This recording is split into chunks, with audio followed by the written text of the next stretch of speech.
Morjesta vaan kaikille ja tervetuloa katsomaan uutta videota. Ja tässä videossa lähdetään esittelemään tosiaan meikäläisen setuppi vuosimallia 2025. Tai no nyt on vielä 2024, kun mä tätä kuvaan, mutta tää tulee tosiaan mun syntymäpäivänä ulos 1.1.2025. Eli täytän 17 vuotta, mutta mennään tähän setuppiin ihan kohta. Käydään sitä ennen muu huoneen läpi.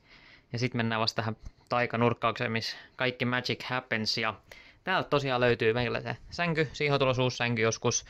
Ja siellä on mun tekemä yöpöytä.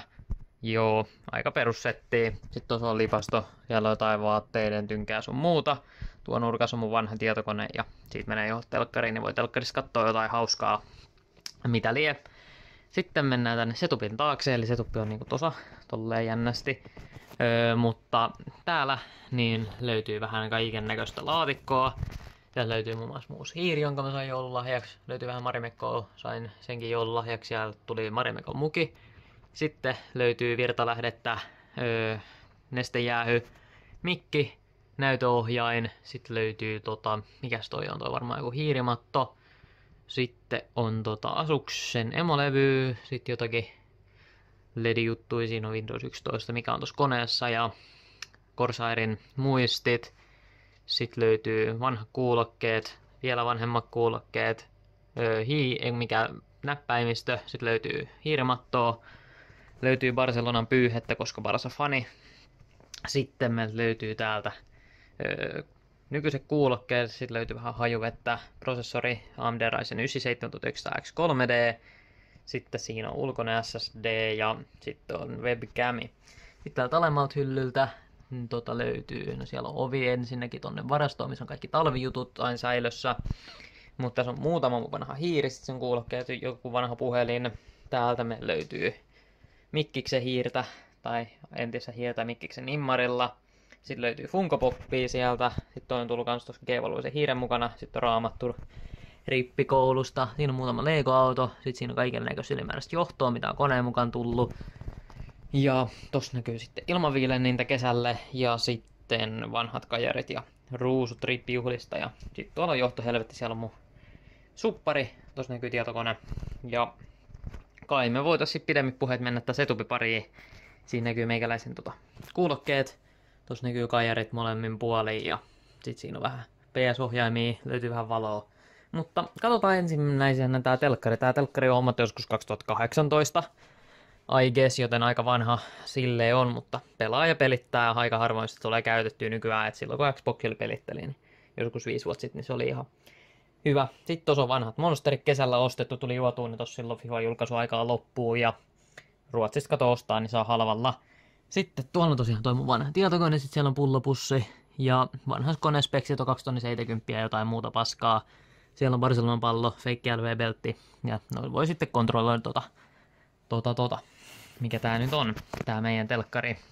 Jos siinä jotain, jos sitä on sohva, ihan perus, voi vieraat laittaa tuohon nukkumaan, tai jos pitää joku subathonit vitsissä, niin siinä voi sit nukkua. Ja siinä on sit perus koulureppu, fribabagi, sitten tuo porikassissa löytyy mun noi salikamat, tai no kengät lähinnä, ja joku pyyhe ja tällaista. Sitten tuolla on tosiaan toi suppari, siellä näkyy vähän johtoja tuolla alla, no siinä on vaan näytön toi virtajuttu ja näin. Pelituoli toimii Arotsin joku tuoli, vähän alkaa noin kyllä hajoilee, pitäisi ostaa ja uusi jossain kohtaa varmaan ostan toimistotuoli seuraavaksi, kun uutta lähden hommailemaan. Ja siellä näkyy meidän speksit, voidaan niitä käydä sitten tarkemmin läpi. Siellä näkyy maailman paras artisti muun muassa.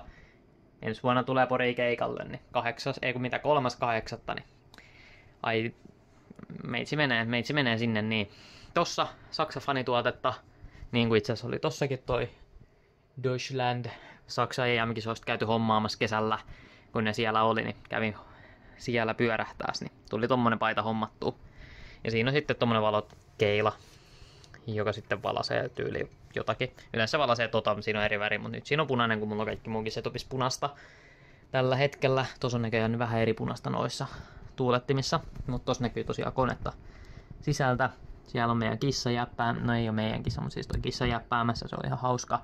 470 T, ei Ti, kun superi OC löytyy tosta, siellä on johdot vähän viturallaa, tohon vois hommaa pari tuuletinta lisää. Ja ton tuulettimen RGBt ei ole asennettu mihinkään, en ole jaksanut, koska on laiska. Ja tossa tosiaan näkyy toi ihan siis mukava NZXT H6 Flow RGB koteloon asennettu tää kokoonpano ja noin 2,5 tonnia ehkä hintaa koneella silleen kun kaikki ottaa huomioon, niin se on ihan silleen kelpo kone tässä näin vuoden aikana sitä pillentaa. No kaikki muut osat ostettiin viime jouluna, mutta näytöohjaan sitten tuli tänä vuonna lahjaksi. Ja ei mulla tässä varmaan sit muuta kuin hypätään tänne koneen pariin ja lähdetään katsoa mitä täällä on. Siellä näkyy mun YouTube-kanava luonnollisesti. Sieltä on just uusi video näkee tullut tunti sitten. Todella relevantti kuin 5 views. Mutta eipä se haittaa. Tuossa on sit kakkosnäyttönä. Meillä toimii AOC:n 24-tuumainen 144 Hz näyttö oli ennen mun päänäyttönä, mutta nyt toimii sitten kakkosnäyttönä ja hiiri oli se joku Asuxen joku Rockstrix, mikä Sharpe lie, joku tällainen aina läpi yhteistyössä tehty hiiri. Tuli joululahjaksi, siinä on tollaset gripit, on aika hyvä pito noissa, niin tykkään suuresti. Sitten hiirimatto, kans joku Asuxen, toimii ihan mukavasti tämmönen aika iso hiirimatto. Sitten näppäimistönä on tosiaan Logitechin G90, Orion Spectrum näytöohjaan, siis mikä näppäimistö. Ostettu joskus 4,5-5 vuotta sitten, ehkä todella vanha jo, mutta toimii edelleen, niin turha sitä ostaa uutta, kun toi on kuitenkin se pari hunttia maksanut silloin vaikka alennuksessa, varmaan jollain 120 ehkä sain silloin. Ja sitten meidän kakkosnäyttönä toimii kolmosnäyttönä toimii Benguun Jovie XL2411P. Ihan toimiva näyttö sekin. Sekin oli joskus 5 vuotta sitten mun päänäyttönä hetken aikaa. Mutta sitten kun mä hommasin AOC, niin siitä tuli kakkosnäyttö. Ja päänäyttönä totta kai, zoomaisiko se siihen, Acerin 34-tuumainen ultrawide, todella hyvä kun FIFA pilittelee esim, niin näkee aika hyvin se kentän siinä ja näin, niin tykkään tosta. Ja Fortniteissa niin se ainakin rajaa sitten sen niin kuin tietylle alueelle tossa sen pelin, niin sitten on jää black barit sivuille. Ainakin turnauksissa, koska turnauksissa vissiin ei saa käyttää ultrawidea, en mä tiedä miksei. Mutta sillä se ainakin tekee turnauksissa nykyään. Mutta se on ihan mukava. Ja jos me nyt noita koneen speksejä tosta vielä käydään, niin sieltä löytyy tosiaan AMD Ryzen 9 7900X3D 4070 Super Overclocked tehtaalla. Sitten Asuxen X670E plus Wi-Fi emolevy, Corsairin DDR5 6000 MHz 30 latenssilla, 990 Pro SSD 1 teranen ja sitten ulkoinen teranen SSD, missä on kaikki mun videot sitten. Ja siinä on sitten kaiken näköistä mitä liian. Kuulokkein löytyy tosiaan SteelSeries Arctis 9 ja webcamin löytyy C920 ja sitten siellä on muutamat noin kontrollerit näköjään tuohon yhdistettynä, mutta tässä aika lailla on mun setuppi sitten vuosimallia 2025 ja tossa nyt vielä konetta, niin se on ihan mukava kyllä. Ihan mukava kyllä. Harmi, että tosiaan ei ole RGBtä, mutta eipä sitä nyt silleen tarvikkaan hirveästi tohon. Kun kaikkialla muu sitä kuitenkin on ihan tarpeeksi ja sitten tohonkin voisi laittaa vielä tohon. Ei tähän tarvitse RGBtä.